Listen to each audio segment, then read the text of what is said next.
semua, kali ini kami dari kelompok 6 akan mempresentasikan tentang implikasi rekonstruksi.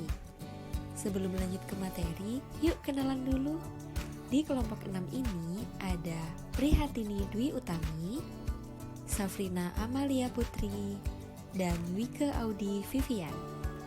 Tahukah kalian hubungan-hubungan antar bahasa kerabat maupun usaha menemukan bentuk protonya dapat dilihat dalam bidang fonologi dan morfologi. Serta ada juga usaha untuk melihat hubungan sintaksis, walaupun tidak memuaskan.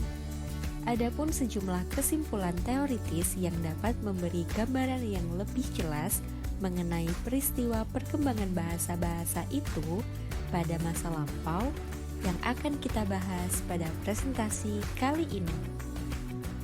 Tipe-tipe perubahan fonetis. Perubahan sebuah fonem proto ke dalam fonem-fonem bahasa kerabat sekarang ini berlangsung dalam beberapa macam tipe. Pola-pola pewarisan yang terpenting adalah sebagai berikut. Yang pertama, pewarisan linier. Pewarisan sebuah fonem proto ke dalam bahasa sekarang dengan tetap mempertahankan ciri-ciri fonetis fonem protonya.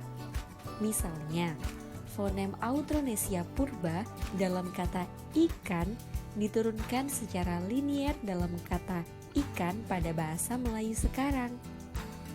Kedua, pewarisan dengan perubahan. Terjadi bila suatu fonem proto mengalami perubahan dalam bahasa sekarang.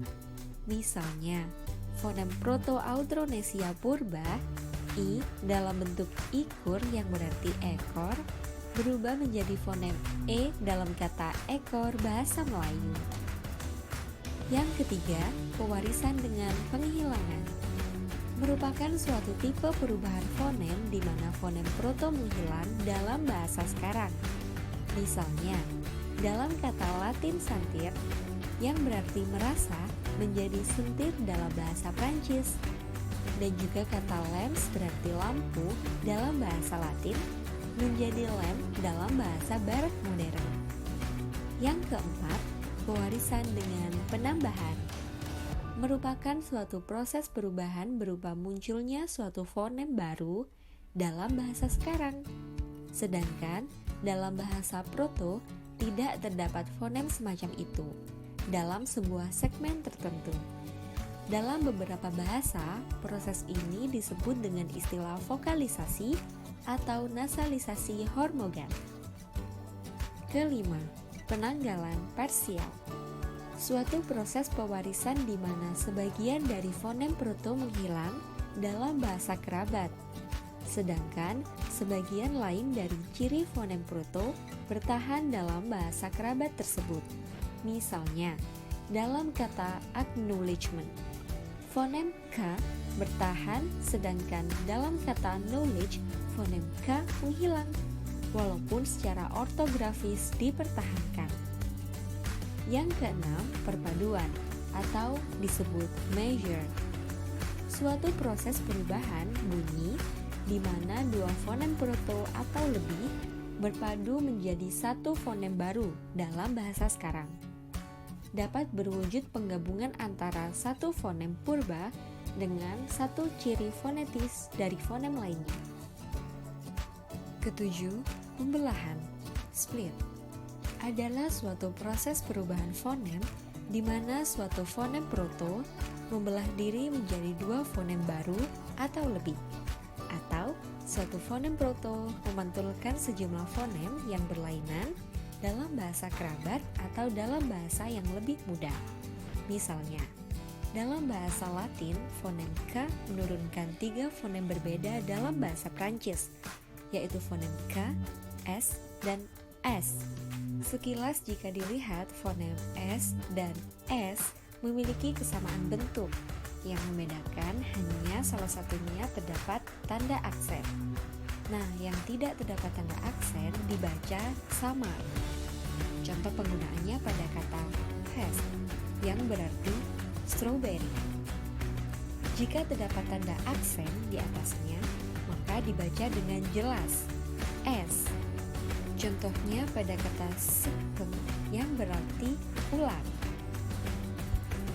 Macam-macam perubahan bunyi. Yang pertama, asimilasi merupakan suatu proses perubahan bunyi di mana dua fonem yang berbeda dalam bahasa proto mengalami perubahan dalam bahasa sekarang menjadi fonem yang sama.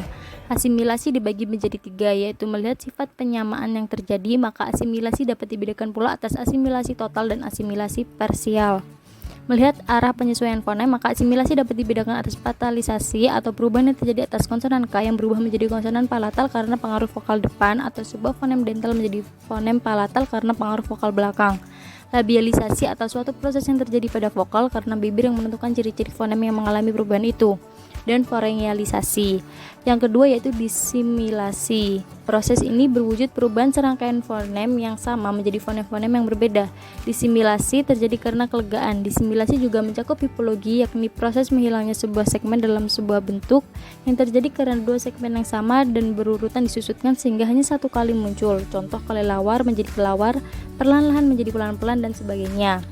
Yang ketiga, perubahan berdasarkan tempat. Berdasarkan tempatnya dapat diperoleh beberapa macam perubahan. Yang pertama yaitu metatesis, merupakan suatu proses perubahan bunyi yang terwujud pertukaran tempat dua fonem. Yang kedua yaitu aferesis, adalah suatu perubahan bunyi antara bahasa kerabat berupa penghilangan sebuah fonem pada awal sebuah kata. Yang ketiga, apokop, merupakan perubahan bunyi berupa menghilangnya sebuah fonem pada akhir kata. Yang keempat, protesis, adalah suatu proses perubahan kata berupa penambahan sebuah fonem pada awal kata. Dan yang kelima, epentesis atau mesogok, adalah proses perubahan kata berupa penambahan sebuah fonem di tengah kata. Adapun perubahan-perubahan lain, yakni monotongisasi, adalah proses merger terjadi atas dua vokal proto dan mengubah kedua vokal itu menjadi sebuah vokal tunggal. Sedangkan diftongisasi terjadi bila satu fonem proto atau vokal berubah sehingga menghasilkan dua vokal. Sebuah proses lain yang mengubah bentuk kata adalah anaptiksis atau suara bakti, yaitu proses penambahan suatu bunyi pada sebuah kata atau melancarkan ucapan. Perubahan morfemis. Perubahan morfemis yakni perubahan yang terjadi berdasarkan percontohan bentuk-bentuk morfem yang lain. Sejak zaman Yunani kuno sudah dikenal suatu proses perubahan morfemis, yaitu analogi atau keturunan dengan lawannya anomali atau keteraturan. Dengan demikian, analogi merupakan suatu proses yang mengubah morf-morf atau kombinasi morf-morf atau pola-pola linguistik berdasarkan bentuk-bentuk yang sudah ada, atau menciptakan morfem-morfem baru berdasarkan morfem-morfem yang sudah ada. Selanjutnya, usia unsur bahasa.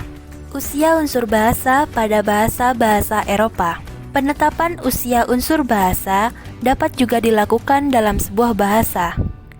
Dalam sejarah bahasa, Belanda dan Jerman di satu pihak dan bahasa Inggris di pihak lain.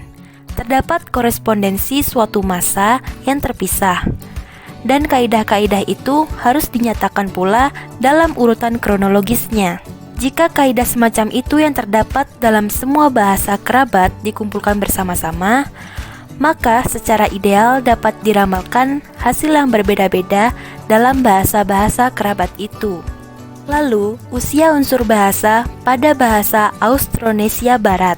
Berdasarkan korespondensi fonemis, dapat ditentukan secara relatif usia dari unsur-unsur tertentu dalam suatu bahasa.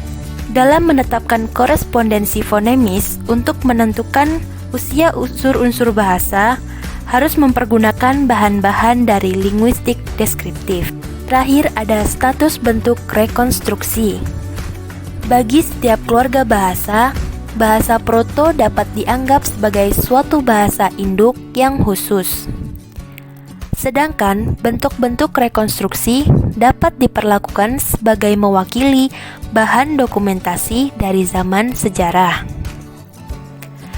Kata-kata kerabat dalam bahasa-bahasa kerabat biasanya berjumlah kecil, dan untuk menentukan uniformitas sebuah keluarga bahasa, dibutuhkan pula penemuan kesamaan-kesamaan struktur morfologis bahasa